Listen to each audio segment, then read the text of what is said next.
Ouais les boss, comment ça va? Alors aujourd'hui on va répondre à une question que beaucoup de gens se posent quand ils débutent, c'est pourquoi est-ce qu'on mixe un amateur et quelle différence avec un mix pro? Alors je vais vous expliquer 4 choses qui différencient un mix amateur d'un mix pro et je vous donnerai des solutions à chaque fois pour corriger ça. Mais avant je voudrais mettre quelque chose au clair.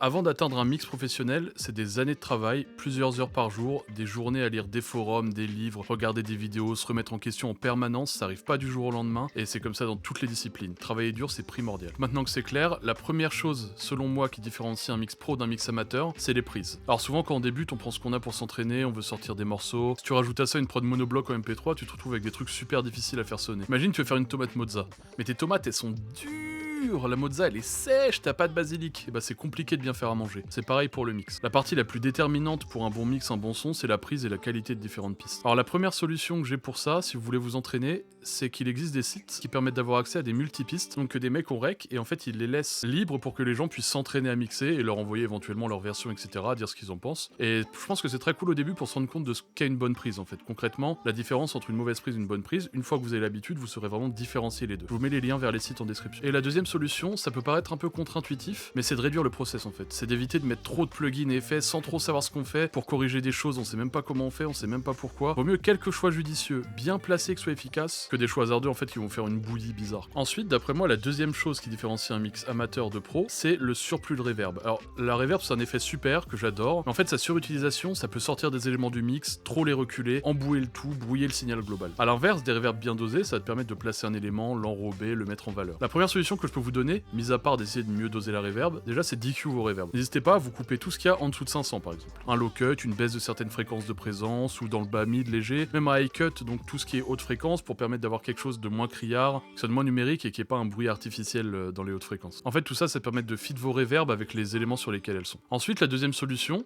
c'est d'essayer d'utiliser des reverbs seulement quand on a vraiment besoin. En fait faut pas en mettre partout sur tous les éléments à tout bout de champ parce qu'on veut que ça sonne large machin. Il y a plein de façons de faire sonner large. La reverb en fait ça aura plutôt tendance à reculer un élément. En fait c'est pour pouvoir jouer sur le champ de la profondeur, d'accord? Vous verrez que vos mix paraîtront directement plus détaillés et clean si vous faites attention à vos reverbs. Ensuite la troisième chose, c'est que beaucoup trop de vidéos tutos sur internet sont faits par des mecs pas compétents. C'est blindé de raccourcis qui marchent pas, c'est pas fondé, ou vous montrent des chiffres sans expliquer ce à quoi ça correspond, et ils se contredisent entre eux, se contredisent eux-mêmes, les résultats sont mauvais, et même les supports de mix, les morceaux ils sont souvent pas ouf. Alors c'est pas le cas de tout le monde, mais c'est quand même le cas d'une grosse majorité. Donc maintenant, comment contrer ça et apprendre quand même correctement? La première solution, c'est de s'abonner à cette chaîne. Moi je fais la promesse de parler uniquement de choses que j'ai testées de nombreuses fois, approuvées au fil du temps avec de vrais résultats. Même si parfois j'ai peut-être des techniques peu conventionnelles, moi je crois uniquement aux résultats et pas aux méthodes. La deuxième chose, c'est de garder son esprit critique, d'éviter les raccourcis. En fait, le mixage c'est un art, c'est sensoriel, c'est de la science. Mais si tu veux vraiment apprendre à mixer, il faut apprendre. Si tu veux juste te mixer comme ça parce que t'es un artiste indépendant avec peu de moyens, que tu voudrais peut-être envoyer ta maquette à un label, ou tu voudrais peut-être juste